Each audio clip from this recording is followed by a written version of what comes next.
Hello everyone, welcome back to my YouTube channel Salesforce AI Champions. Today I'll be going to discuss about one important properties of FlexCard, that is repeat options. So before get started, please do like, share, subscribe my YouTube channel. So in the last video I have shown how to use the data source type Apex REST in the FlexCard. So I'm just quickly show you how it's look like. So in the data source type I have selected that Apex REST and the endpoint slash services slash Apex REST, then the URL mapping that we configured in our Apex, and the method is get.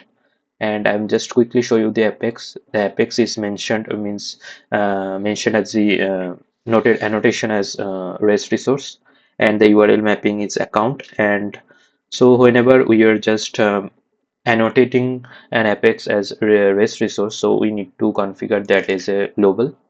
And just I have just fetched like queried 5 accounts, name, website, and I'm just returning this list of accounts. So and if we see if I click on the fetch and save and fetch, we can find these 5 records are getting retrieved, and this is the JSON structure. So for today I'll be showing that how the repeat options work for this flex card. And if I just show you preview it quickly, um,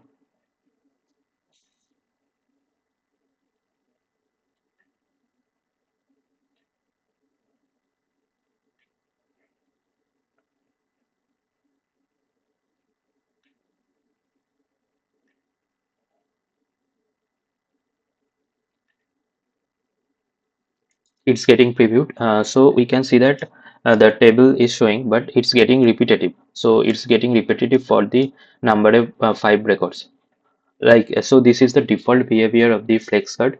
So how to means we need to just trimmed for the for one record only. So there is an option in the setup whenever we are clicking this data table properties, and in the setup we can see that this repeat options is there, and this is by default is checked. We need to uncheck for that scenario to trimmed the records to only one records. And I am just, if I over this one, like by default a FlexCard loops through records returned from its data source. The FlexCard displays the list of records in containers called cards. For example, if a data source returns a list of active cases for an account, each card displays the status, priority, subject, and any other data field or element added to a state. So the thing is that by default this repeat option is enabled. We need to disable whenever we don't need. To display data that doesn't need repeating, disable the repeat records feature. So this is how it needs to be configured. And if I just preview it again,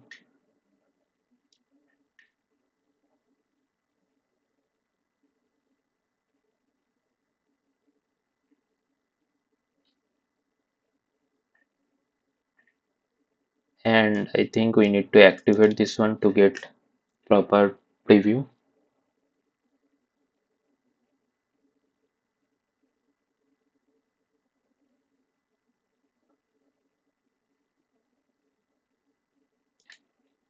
In the publish options, I have just selected app page, home page, record page, and community page. And if I click on save, we can find that just there is a only one record is there, which is like the only data table with 5 account records that is working, like a repeat records option is working. And also we can mention render key for the repeat records, like to render only the affected card record. When the flex card updates, enter a unique key that identifies a record. Select a data field with a unique value such as ID. We can mention configure this render key as well whenever the repeat record is enabled.